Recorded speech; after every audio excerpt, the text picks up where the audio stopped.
بسم اللہ الرحمن الرحیم۔ اللہ پاک نے سانپ کو کب اور کیوں پیدا فرمایا؟ یہ ایک ایسا سوال ہے جو اکثر سننے کو ملتا ہے۔ اس کا جواب آج آپ کو اس ویڈیو میں تفصیلاً بتایا جائے گا اور اس بارے میں نبی اکرم صلی اللہ علیہ وسلم کا فرمان اور حضرت علی رضی اللہ تعالیٰ عنہ کے چند فرمودات بھی آپ سے شیئر کروں گی۔ حضرت علی رضی اللہ تعالیٰ عنہ کے بارے میں نبی اکرم صلی اللہ علیہ وسلم کی یہ حدیث مبارکہ تو آپ سب نے سنی ہوگی کہ میں علم کا شہر ہوں اور علی اس کا دروازہ ہے۔ محترم ناظرین، نبی اکرم صلی اللہ علیہ وسلم کی اس حدیث مبارکہ کو حضرت علی رضی اللہ تعالیٰ عنہ نے پوری طرح سے پورا کیا۔ ہر چیز کا علم ان کے پاس موجود تھا جو انہوں نے نبی اکرم صلی اللہ علیہ وسلم سے حاصل کیا تھا۔ محترم ناظرین، ایک مرتبہ ایک مشرک حضرت علی رضی اللہ تعالیٰ عنہ کے پاس آیا اور آپ کی خدمت میں پہنچ کر کہنے لگا کہ آپ علیہ السلام علم کا دروازہ ہیں۔ آپ کہتے ہیں کہ اللہ تعالیٰ نے ہر چیز کو کسی نہ کسی مقصد کے لیے پیدا کیا ہے، لیکن مجھے یہ بتائیں کہ یہ کاٹنے والا سانپ جو ہر کسی کے لیے خطرہ ہے، اس سے انسان کو کیا فائدہ ہے؟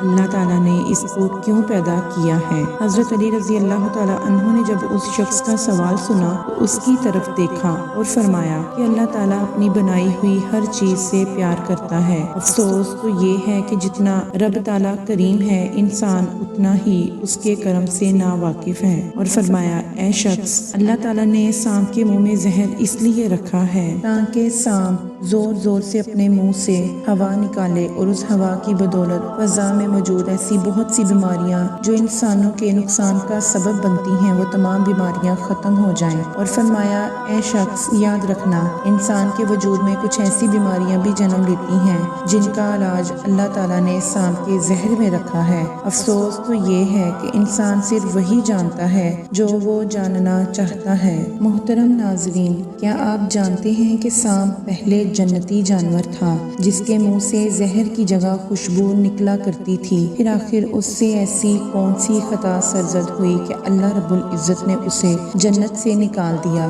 میں آپ کو بتاتی چلوں کہ مور اور سانپ پہلے جنت میں ہی رہا کرتے تھے، لیکن پھر انہوں نے وہاں ایک ایسی غلطی کر دی جس کی وجہ سے اللہ تبارک تعالیٰ نے انہیں جنت سے باہر نکال دیا۔ محترم ناظرین، جب شیطان مردود نے بنی آدم کو سجدہ کرنے سے انکار کر دیا، یعنی حضرت آدم علیہ السلام کو سجدہ نہ کیا، تو اللہ رب العزت نے شیطان کو جنت سے بے دخل کر دیا، کیونکہ جنت بے حد خوبصورت جگہ ہے۔ جنت میں کھانے پینے، گھومنے پھرنے کے لیے بہت سی جگہیں موجود ہیں۔ جب حضرت آدم علیہ السلام نے جنت میں خود کو اکیلا محسوس کیا اور اداس رہنے لگے تو اللہ رب العزت نے حضرت آدم علیہ السلام کی پسلی سے اماں حوا کو پیدا فرمایا۔ اس طرح حضرت آدم علیہ السلام کو اماں حوا کا ساتھ مل گیا اور وہ دونوں جنت میں خوشی خوشی رہنے لگے۔ اللہ تبارک تعالیٰ نے ان سے فرمایا کہ تم دونوں جنت کی سیر کرو، جہاں مرضی جاؤ، کھاؤ پیو، مگر خبردار اس درخت کے قریب مت جانا اور نہ ہی اس درخت کا پھل کھانا، ورنہ تم ظالموں میں سے ہو جاؤ گے۔ ویڈیو میں آگے بڑھنے سے پہلے میری آپ سے ریکویسٹ ہے کہ ہمارے چینل فلائی ود اقصیٰ کو سبسکرائب کریں اور اس ویڈیو کو